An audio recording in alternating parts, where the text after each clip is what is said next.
This is the meaning of nashiatul layl.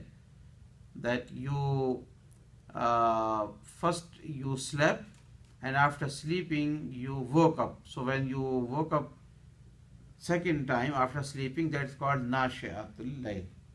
Okay. So getting up or waking up or standing up in the night time, that is more effective. Here ashaddu wat'a, more effective in shaping up your personality, controlling yourself. So this one word wat'a, wat'a means that is shaping up your personality and controlling yourself. If you would like to bring more qualities of sabr and patience, and you want to be more like you have control over yourself, so Qiyamul Layl is one of the best treatment for that. Okay. Here ashaddu wat'a. What is the meaning of Ashaddu? Ashaddu means strong, strongest, effective. That's mean of what on? Wat'an means controlling yourself.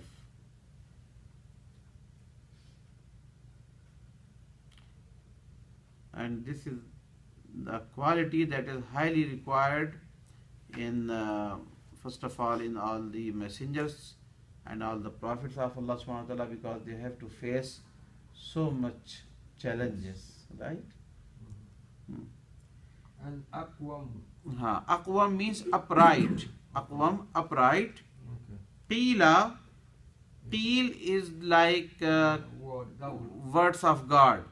So in understanding the words of Quran, in understanding the words of Allah subhanahu wa ta'ala, Qiyamul Layl is very much helpful. So, what is the difference between this inna and the one before it? Yes. Okay. The first one, inna sanulqi, with alif it means indeed we. Inna, it is a combination of inna and na. So indeed, and na means we. We is a like pronoun. From nahnu, we. Like nahnu. So is the replacement of nahnu. Nahnu is the pronoun, but that is called detached, separate pronoun. And this one na only, it is attached pronoun. Same meaning of nahnu. Like when I was taking the class with Ustad, he says whenever there is an alif at the end, there is more than one. That is a simple rule. He goes to remember if it ends with an alif, that means it's more than one. Yes. It's you're adding one to it, so that's why there is an alif. Just to remember it. Like inna, as you said, inna alone without alif means indeed. Yes, indeed, just indeed. But if there's inna, that means indeed we. Yes. So as I said, that it is the pronoun in that is attached pronoun in that indeed we. And it's not only in this place. There are several surah of the Quran that start inna atainaka al-kawsar, inna anzalnahu fi laylatil qadr. So it's all with alif. Inna fatahna laka. So indeed we. And that's why when we recite it, we pronounce it with alif at the end. You should stretch inna. And the second one, just inna, it means indeed.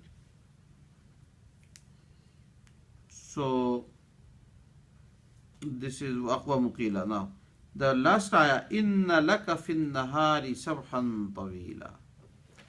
Indeed, for you, laka means for you, fin nahar, nahar means daytime, sabhan tawila, a long walking and activities and engagements. Sabha, yani what was the main mission of Rasulullah sallallahu alaihi wasallam?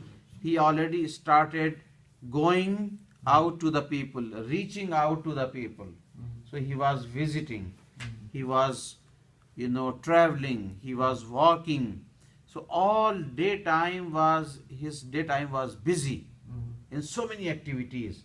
So that concept and that expression is being made in these words, sabhan tawila. So tawil means long, and sabhan,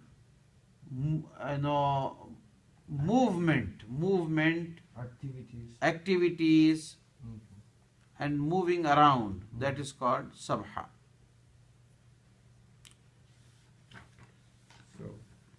So inna laka fin nahari sabhan tawila. What does that mean then again? Indeed, you have in the daytime a very busy schedule. Right? And it's in Nazi'at was Sabihat Sabhan.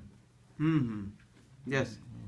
Sabihat over there is for the angels, malaika, those who are running around and those who are taking the message of Allah subhanahu wa ta'ala from one place to the other place. So going from one place to the other place, moving around, that is sabha. Yes, sabhan tawila. So what does it denote? It denotes that his busy Very life, hectic schedule. very hectic, very busy life for Rasulullah sallallahu alaihi wasallam.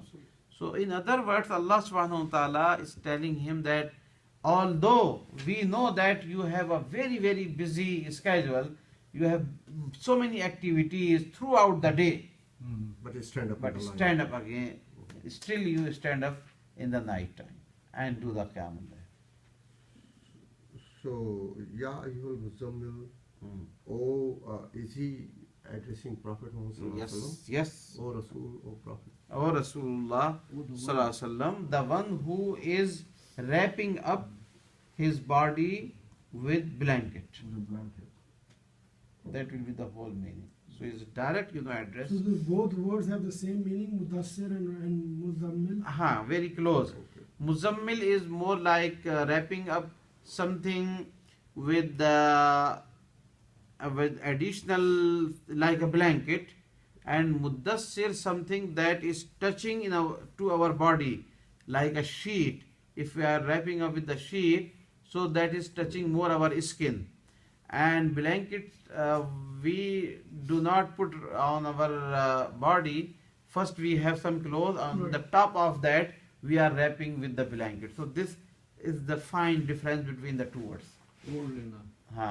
So Mudassir, any kind of cloth that is directly touching to the body, and blanket, Muzammil, is giving it the meaning that is we are wrapping from side. This word Muzammil, it means that in the normal usage it is very incorrectly used. Because I have not found any name with a double Z and a double M. Double M, yes. Double M, yes. But not with a double Z. Yes. Similarly, Mudassir. Yeah, the same way it should be Muddassir, not Mudassir. Not Double D. Mudassir. Double. D. Yeah. It should be double D, yes. And Qumil Layla means Stand up. at Stand night. up at Yes, at night time. Kum is from Qiyam, to stand, Layl is night. وبإسلامة Qiyam, stand. This word Nashi Atal Layl, if you said get up, when you get up from sleep Yes. at night. Yes. So, I mean, in another connotation, is Nashta from that? No. No, you, Yeah.